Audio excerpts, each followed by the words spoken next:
So team, आज के इस सेशन में मैं आपको जावा का जो डेटाबेस कनेक्शन है उसके बारे में बताने वाला हूँ।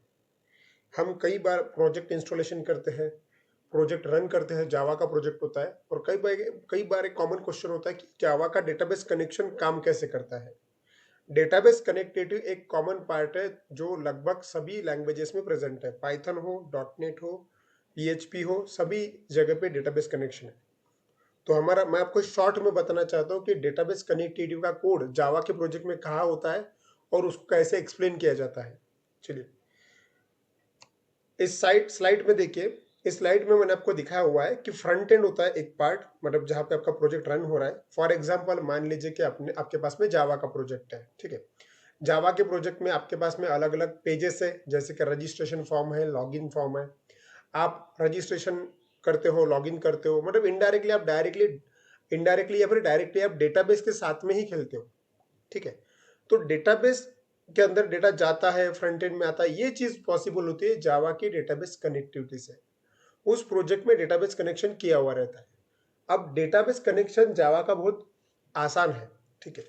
डेटाबेस कनेक्शन करने के लिए हमें कुछ स्टेप्स पता होने चाहिए जो जावा के प्रोजेक्ट में फॉलो किए जाते हैं।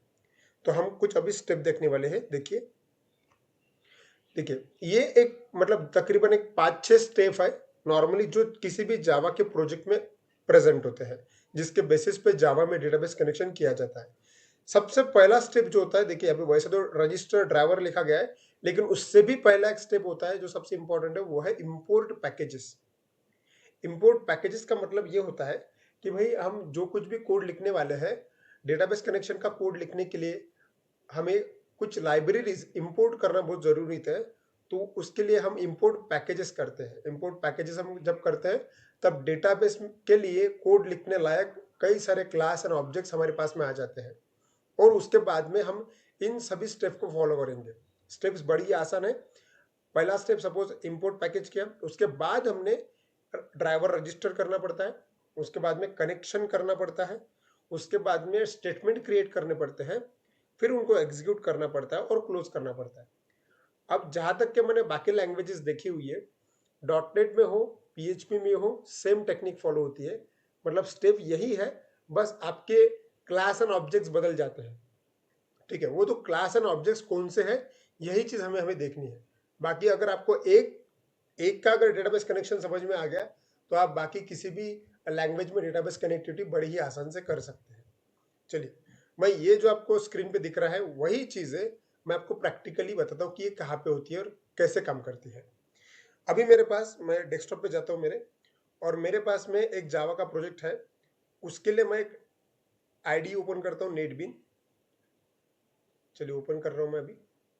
और मेरे पास एक प्रोजेक्ट ऑलरेडी है, ऑक्सीजन मैनेजमेंट सिस्टम वाला। उसी का ही कोड मैं आपको एक्सप्लेन करके बता देता हूँ। एक प्रोजेक्ट का कोड अगर समझ में आ गया, इसका मतलब हम सभी प्रोजेक्ट के लिए सेम टू सेम टाइप का कोड लिखते हैं। सी,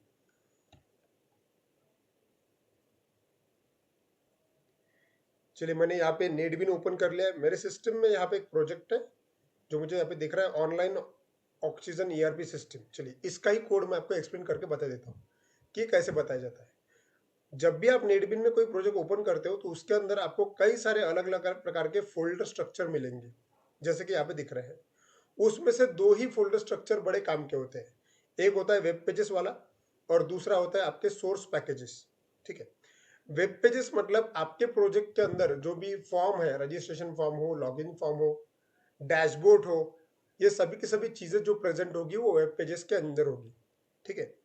सो यहाँ पे मैं वेब पेजेस को एक्सपांड कर लेता हूँ। अगर मैंने एक्सपांड किया तो आपके ध्यान में आएगा कि प्रोजेक्ट के लिए लगने वाले जितने भी इंपॉर्टेंट पेजेस है सबकी लिस्ट यहाँ पे है। सपोज ऐड स्टॉक हो गया, मतलब मेन पार्ट हो गया कि यहाँ पे देखो एक्सटेंशन देखिए, उसका डॉट जेएसपी है। जेएसपी के पेजेस होते हैं। अगर आपने किसी भी पेज पे डबल क्लिक किया, जैसे कि कोई भी जो पहला पेज होता है प्रोजेक्ट का वो इंडेक्स नाम से होता है। चलिए, मैं इंडेक्स डॉट जेएसपी पे डबल क्लिक कर देता हूँ। तो जैसे मैं डबल क्लिक करूंगा, आपको जो बाय डिफॉल्ट कोड दिखेगा यहाँ पे, ये जो कोड है, ये आपका HTML वाला कोड दिखेगा, क्योंकि ये फ्रंट एंड वाला पार्ट है। हमेशा याद रखना कि जेएसपी वाला जो पेजेस होते हैं वो फ्रंट एंड मतलब वेब पेज जो डिजाइन पार्ट है वो इंडिकेट करते हैं। ये पूरा डिजाइन है उसका। लेकिन रियलिटी में क्या होगा या आप जब कोई फॉर्म पे क्लिक करोगे, सपोज रजिस्ट्रेशन का पेज है उसके ऊपर क्लिक करोगे, तो फिर डेटाबेस कनेक्शन होना चाहिए ना, डेटाबेस के अंदर डेटा जाना चाहिए, उसका कोड कहाँ रहता है? तो देखिए उसका कोड जो होता है ना वो होता है पैकेजेस के अंदर, मतलब वो होता है आपके सोर्स पैकेजेस के अंदर। तो यहाँ पे देखिए सोर्स पैकेजेस करके है, जस्ट यहाँ पे अगर मैंने एक्सपांड किया, हर प्रोजेक्ट में होगा ये सेम टू सेम, बस हो सकता है नाम वाम थोड़े अलग रहे, लेकिन इसी टेक्निक से हर जावा के प्रोजेक्ट में होता है जो जेएसपी का इस्तेमाल करके बने हुए हैं। देखिए तो यहाँ पे सोर्स पैकेजेस को एक्सपांड किया, तो यहाँ पे दो प्रकार के मेन पैकेज दिख रहे हैं मुझे, एक एक्शन है और एक डीबी कनेक्शन है। नाम आपके अलग प्रोजेक्ट में अलग अलग हो सकते हैं, मेन चीज है कि इसके आर्किटेक्चर को देखिए। चलिए एक काम करते हैं, मैं डीबी कनेक्शन क्या है वो ओपन कर लेता हूँ। सिंपल उसके नाम से समझ में आ रहा है कि वो डेटाबेस कनेक्शन है करके। अगर मैंने उसको एक्सपांड किया तो उसमें एसक्यूएल कनेक्शन डॉट जावा करके एक फाइल बनी हुई है, ये लगभग हर प्रोजेक्ट में प्रेजेंट होगी। डेवलपर हमेशा कनेक्शन का फाइल अलग से मेंटेन करते हैं। अगर मैंने इस फाइल को ओपन करने की कोशिश की तो देखिए यहाँ पे अब मुझे यहाँ पे मिलेगा मेरे सभी के सभी पैकेजेस। देखो यहाँ पे ये है कोड आपका जो आपको एक्सप्लेन करना होता है, ठीक है। तो देखिए यहाँ पे सबसे पहला स्टेप क्या है, पैकेजेस आप इंपोर्ट कर रहे हो, वही मतलब जो स्लाइड मैंने थोड़ी देर पहले बताई थी वो सभी चीज यहाँ पे है। देखिए ये है पैकेजेस इंपोर्ट करने का कोड, जिसके दो इंपॉर्टेंट पैकेज होते हैं, एक होता है कनेक्शन, दूसरा होता है ड्राइवर मैनेजर। इनकी मदद से हम डेटाबेस कनेक्शन कर सकते हैं। चलिए उसके अंदर ये कोड होता है इंपॉर्टेंट। अब मैं आपको थोड़ा स्लाइड के ऊपर ले चलता हूँ, देखिए स्लाइड पे सी क्या क्या स्टेप है। सबसे पहला इंपोर्ट पैकेज जो कि वहां पे दिख रहा है, देखिए यहाँ पे ये आपका इंपोर्ट पैकेज वाला कोड। उसके बाद क्या है, चलो नेक्स्ट स्टेप क्या है, गेट कनेक्शन लिखा हुआ है। गेट कनेक्शन मतलब आपको कनेक्शन क्रिएट करना पड़ेगा। अच्छा गेट कनेक्शन से भी पहले रजिस्टर ड्राइवर करके लिखा हुआ है। तो रजिस्टर ड्राइवर मतलब ये कोड, ये आपको हर बार ही दिखेगा। सी मैं थोड़ा जूम करता हूँ, उसका फॉन्ट बड़ा कर देता हूँ ताकि हम अच्छे से समझ पाए उसको। देखिए ये जो लाइन लिखी हुई है क्लास डॉट फॉर नेम, ये है वो ड्राइवर ऐड करने का, मतलब ड्राइवर रजिस्टर करने का कोड। इस लाइन की वजह से जेडीबीसी ड्राइवर जो है वो रजिस्टर्ड होता है, तब जाके आपका माई एसक्यूएल मतलब जो आपका डेटाबेस है उसके साथ में कनेक्टिविटी हो सकती है। तो ये आपका मतलब जो स्लाइड में दिख रहा है वो स्टेप है, ये रजिस्टर ड्राइवर। उसके बाद में क्या है, गेट कनेक्शन, मतलब कनेक्शन का ऑब्जेक्ट क्रिएट करना पड़ता है। तो गेट कनेक्शन मतलब ये दूसरी वाली लाइन है, यहाँ पे लिखा रहता है यहाँ पे गेट कनेक्शन, ये है गेट कनेक्शन मतलब किसके साथ में कनेक्टिविटी करनी है। तो जिस टेबल मतलब जिस डेटाबेस के साथ में आपको कनेक्टिविटी करनी है उसका पाथ यहाँ पे लिखा हुआ होता है, ठीक है। देखिए जैसे ऑक्सीजन सप्लाई, ये जो है ना ये इस प्रोजेक्ट के डेटाबेस का नाम है, और ये इस प्रकार से लिखा करते हैं, मतलब यूआरएल होता है डेटाबेस का, उसके बाद में यूजर नेम जो भी है, मेरा रूट है सिस्टम का यूजर नेम, और जो भी पासवर्ड होगा वो, ठीक है। तो इसके वजह से सिर्फ क्या हुआ, कनेक्शन गेट हुआ। लेकिन इसके बाद की चीजें क्या है वो देखते हैं। इसके बाद होता है create connection and execute query. अब क्रिएट कनेक्शन और एग्जीक्यूट क्यूरी ये जो होती है ना, ये डायरेक्टली एसक्यूएल स्टेटमेंट्स मैनेज करती है। एसक्यूएल स्टेटमेंट्स मतलब मान लीजिए कि आपको डेटाबेस के अंदर इंसर्ट करना है, तो जाहिर सी बात है आप इंसर्ट की कमांड लिखोगे। डेटाबेस के अंदर से डेटा बाहर निकलना है तो सिलेक्ट की कमांड लिखोगे। कुछ रिमूव करना है तो रिमूव वाली मतलब डिलीट की कमांड लिखोगे। तो वो जो कमांड होती है ना, वो कमांड का मैनेजमेंट मतलब क्रिएट स्टेटमेंट, और जो कमांड आपने लिखी उसको एग्जीक्यूट करना मतलब एग्जीक्यूट क्यूरी। ये दो चीजें करने के बाद आपको कनेक्शन बंद करना जरूरी है। चलिए मैं और एक बार बता देता हूँ, वापस चलता हूँ मैं उसी कोड में। ये कोड जो आपको दिख रहा है ये स्पेशली डेटाबेस कनेक्शन क्रिएट करने के था। इसकी वजह से सिर्फ डेटाबेस कनेक्शन हुआ, लेकिन डेटा डेटाबेस के अंदर जाएगा नहीं या फिर कोई भी ऑपरेशन परफॉर्म होगा नहीं। ये करने के लिए हमारे पास में अलग अलग सर्वलेट होते हैं। तो देखिए यहाँ पे एक्शन के अंदर जो चीजें आपके प्रोजेक्ट भर में जितनी भी चीजें हो रही हो, इंसर्ट होगा, अपडेट होगा, उसका पूरा डेटा यहाँ पे मतलब वो जो मेन कोड है वो यहाँ पे होता है इस फाइल के अंदर। डॉट जावा, इनको सर्वलेट बोलते हैं। देखिए मान लीजिए कि यूजर रजिस्ट्रेशन का कोड देखना है मुझे, तो यहाँ पे यूजर रजिस्ट्रेशन डॉट जावा है, इसके ऊपर डबल क्लिक करेंगे, सेम वही टेक्निक आपको हर बार मिलेगी। देखिए ओपन किया कोड मैंने, मतलब ये क्या है, पैकेज है, पैकेज इंपोर्ट किए। उसके बाद में आपको ड्राइवर मैनेजर मिलेगा। उसके बाद में आपको कनेक्शन गेट करने को मिलेगा, देखो यहाँ पे गेट कनेक्शन है, ठीक है। उसके बाद में हमने जो स्टेप देखी है, देखो स्लाइड में बताता हूँ मैं आपको, हमारी स्टेप के हिसाब से क्या है, कनेक्शन होने के बाद में क्रिएट स्टेटमेंट करना पड़ता है।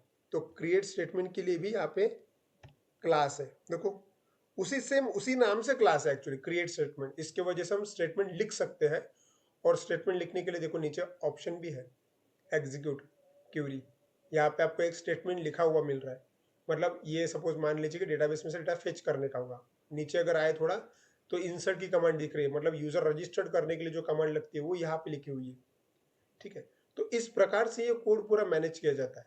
और ये सब कुछ होने के बाद में एटलीस्ट मतलब एट लास्ट हम सिर्फ कोड को एग्जीक्यूट करते हैं। और जब कोड एग्जीक्यूट हो जाता है तब जाके आपको कुछ तो भी रिस्पॉन्स मिलता है कि भाई रजिस्टर सक्सेसफुल हो गया या फिर नहीं हुआ, जो भी है वो। और एट लास्ट आपको फिर उसके बाद में उस कनेक्शन को बंद करना जरूरी होता है, ठीक है। काम होने के बाद में ये बंद हो जाता है। मतलब डायरेक्टली या फिर इनडायरेक्टली हम इसी चीज को हमेशा फॉलो करते हैं। और इंसर्ट के लिए भी यही कोड है, मतलब यही टेक्निक है। अपडेट, डिलीट और सिलेक्ट सबके लिए ही सेम टेक्निक से होता है। मेन चीज सिर्फ इतनी है कि अगर आपको कोड देखना है तो आपको हमेशा जाना पड़ेगा कहाँ पे, सोर्स पैकेजेस में। ये दो इंपॉर्टेंट पार्ट होते हैं, हमेशा याद रखना। वेब पेजेस के अंदर डिजाइन वाला कोड मिलेगा, और आपको कनेक्टिविटी का कोड देखना है तो आपको हमेशा सोर्स पैकेजेस के अंदर मिलेगा। उसके अंदर जो पैकेजेस है उसके अंदर आपको कोड मिलेगा। तो इस प्रकार से ये था एक शॉर्ट में डेटाबेस कनेक्टिविटी कैसे वर्क करती है वो। अब मैं यहाँ पे आपको यूजर रजिस्ट्रेशन, मान लीजिए कि कोई यूजर रजिस्ट्रेशन कर रहा है और उसके बटन पे जो कोड है वो कैसे, मतलब वो कैसे देखना है वो बताता हूँ। एक बार मैं इस प्रोजेक्ट को रन करता हूँ। मान लीजिए कि ये प्रोजेक्ट है suppose index.jsp, right click, run a file. Project को रन कर रहा हूँ मैं। index.jsp मतलब पहला पेज है। चलिए ये है सपोज मेरा प्रोजेक्ट और मैं यूजर रजिस्टर कर रहा हूँ। क्लिक किया, रजिस्टर यूजर, और ये वाला फॉर्म है। मान लीजिए कि ये वाला फॉर्म मैंने फिलअप कर दिया और साइन अप पे क्लिक कर दिया, तो जाहिर सी बात है कि इन्फॉर्मेशन डेटाबेस के अंदर जाएगी। लेकिन ये डेटाबेस के अंदर जाएगी कैसे, मतलब ये कैसे पता चलेगा कि कौन सा वाला सर्वलेट एग्जीक्यूट हो रहा है। तो इसके लिए कोड लिखा होगा, तो इसका डिजाइन वाला कोड के साथ में ही बैकएंड वाला कोड कनेक्टेड होता है। अब कैसे, देखिए एड्रेस बार देखना हमेशा। एड्रेस बार में ये वाला पेज कौन सा है, user sign up dot JSP है। तो उसी पेज के ऊपर चलते हैं। पहले मिनिमाइज करता हूं मैं, user sign up dot JSP ये यहाँ पे है, इसके ऊपर डबल क्लिक करते हैं। जैसे मैंने डबल क्लिक किया मेरे सामने HTML का कोड आ रहा है, ठीक है। अब मैं उसको नीचे लेता हूँ, मतलब स्क्रॉल डाउन करता हूँ और मेरा फॉर्म देखता हूँ मैं। देखिए हाँ, ये जो यहाँ से लिखा हुआ है ये मेरा HTML का कोड है पूरा का पूरा, ठीक है। अब मैं अगर नीचे आऊँ तो कहीं तो भी मैंने बटन क्रिएट किया होगा। देखिए यहाँ पे साइन अप का बटन है यहाँ पे, और इस बटन के क्लिक पे रजिस्ट्रेशन हो रहा है। लेकिन रजिस्ट्रेशन का कोड तो हमने सर्वलेट के अंदर लिखा हुआ है, मतलब अलग पैकेज है उसके अंदर लिखा गया है। मेन पॉइंट ये है कि इस बटन के क्लिक पे वो वाला कोड एग्जीक्यूट हुआ कैसे। तो बात ऐसी है कि अगर आपको बटन के क्लिक पे कोई स्पेसिफिक कोड एग्जीक्यूट करवाना है, चाहे वो डेटाबेस कनेक्शन का हो या फिर ना हो, तो ऐसे समय पे आपको एक टैग पता होना चाहिए। उस टैग का नाम है फॉर्म टैग, जो कि यहाँ पे लिखा हुआ है। ये हाईलाइट किया मैंने, फॉर्म टैग। फॉर्म टैग की मदद से क्या होता है, बटन के क्लिक पे जो वाला आपको क्लास एग्जीक्यूट करना है उस क्लास का नाम आप यहाँ पे मेंशन कर दीजिए। तो मैंने एक्शन इक्वल टू मेरे उस क्लास फाइल का नाम मेंशन कर दिया। मैंने जहाँ पे उस जो फाइल बना के रखी है उसका नाम मेंशन कर दिया। इसकी वजह से क्या हो जाएगा, देखो यहाँ पे यूजर अंडरस्कोर रेग ऐसा लिखा हुआ है। तो इसकी वजह से क्या होगा, जब भी बटन हिट होगा तब यूजर अंडरस्कोर रेग जो है वो पार्ट एग्जीक्यूट होगा, और वो पार्ट एग्जीक्यूट मिलेगा आपको सोर्स पैकेज के अंदर। देखो यहाँ पे आया एक्शन के अंदर, देखो यहाँ पे यूजर रजिस्टर के अंदर गया, यहाँ पे ये पार्ट एग्जीक्यूट होगा हर बार, ठीक है। तो ऐसे ही मिलते जुलते नामों से कई सारे अलग अलग क्लास बनाए गए हैं, ठीक है। तो जब जब भी आपका पेज मतलब फ्रंट पेज एग्जीक्यूट होगा तब बटन के क्लिक पे हर बार आपका ये वाला पार्ट हमेशा एग्जीक्यूट होगा। अब यहाँ पे जो चीजें मैंने बताई है उसको मैंने एक कोड फॉर्म में कलेक्शन किया हुआ है, सी। देखिए मतलब अगर मुझे सिंपल डेटाबेस कनेक्शन का कोड लिखना है एक पेज के ऊपर, तो मैं इस प्रकार से लिख सकता हूँ, इन स्टेप्स से लिख सकता हूँ। देखिए सबसे पहले मैंने क्या किया, इंपोर्ट पैकेजेस। तो कौन से पैकेजेस नॉर्मली लगते हैं मुझे, तो ये 3 पैकेज है। उसके बाद में मुझे क्या करना चाहिए, register database driver to JDBC। ये करने के लिए मुझे क्लास डॉट फॉर नेम का यूज करना पड़ेगा। उसके बाद में थर्ड स्टेप जो होता है, डेटाबेस कनेक्शन ओपन करने की जरूरत होती है। तो ये करने के लिए मुझे ये वाली लाइन लिखनी पड़ती है, driver manager dot create connection, जो अपन ने अभी थोड़ी देर पहले देखी है। ये होने के बाद में 4th नंबर पे स्टेटमेंट क्रिएट करना पड़ता है। ये करने के लिए मुझे ये जो स्टेटमेंट SMT, ये ऑब्जेक्ट क्रिएट किया मैंने, और ये वाली लाइन लिखने की जरूरत होती है। उसके बाद में जो भी आपने कमांड लिखी होगी वो अगर आपको एग्जीक्यूट करनी है तो एग्जीक्यूट क्यूरी करना है। ये करने के लिए आपको सेम एग्जीक्यूट क्यूरी नाम की ही मेथड होती है, और उसके बाद में आपको जो काम करना आप कर सकते हैं, कैलकुलेशंस वगैरह, और एट द एंड आपको उसको बंद करना जरूरी है। ये करने के लिए आपको कनेक्शन डॉट क्लोज से आप उसको बंद कर सकते हैं। मतलब जितनी भी चीजें मैंने आपको थ्योरेटिकली बताई, एक स्नैपशॉट मैंने बताया कि अगर मैं उसको कोडिंग थ्रू करूं तो कैसे कर सकते हैं। और सेम टू सेम यही कोड जो है इसी टेक्निक का आपको हर जगह पे मिलेगा, हर पेज। आप जब भी उस पेज को चेक करोगे, कोई भी डेटाबेस कनेक्शन का पेज चेक करोगे, आपको इसी फॉर्मेट में मिलेगा। आपको हमेशा चेंज सिर्फ एग्जीक्यूट क्यूरी, मतलब ये जो एसक्यूएल स्टेटमेंट्स होता है यहीं पे मिलेगा, क्योंकि इंसर्ट करना, अपडेट करना और डिलीट करना या फिर सिलेक्ट करना, इसके लिए डेटाबेस कनेक्शन करना और बंद करना सेम ही चीज होगी, बस कमांड बदलने वाली है। तो ये है डेटाबेस कनेक्शन का एक कोड, ठीक है। एक स्नैपशॉट दिया मैंने आपको यहाँ पे कि डेटाबेस कनेक्टिविटी अगर मुझे सिंपल करनी है तो मुझे इतनी चीजें पता होनी चाहिए। सो टीम, इस प्रकार से हम किसी भी जावा के प्रोजेक्ट का कोड चेक कर सकते हैं और वो कोड कैसे एग्जीक्यूट होता है ये पता कर सकते हैं, ठीक है। लेकिन जावा में भी कई सारे टेक्निक्स है प्रोजेक्ट लिखने की, प्रोजेक्ट क्रिएट करने की। ये वाली टेक्निक जो मैंने बताई आपको वो JSP वाले प्रोजेक्ट के लिए है। जो प्रोजेक्ट JSP का इस्तेमाल या फिर JSP सर्वलेट का इस्तेमाल करके बनाए गए उनके लिए है। चलिए, आई होप ये सेशन आपको, शॉर्ट सेशन था ये, अच्छा लगा होगा। अगर अच्छा लगा है तो लाइक कीजिए, अपने दोस्तों के साथ शेयर कीजिए, और कुछ भी अगर दिक्कत है तो मुझे कमेंट में आप पूछ सकते हैं। Thank you so much.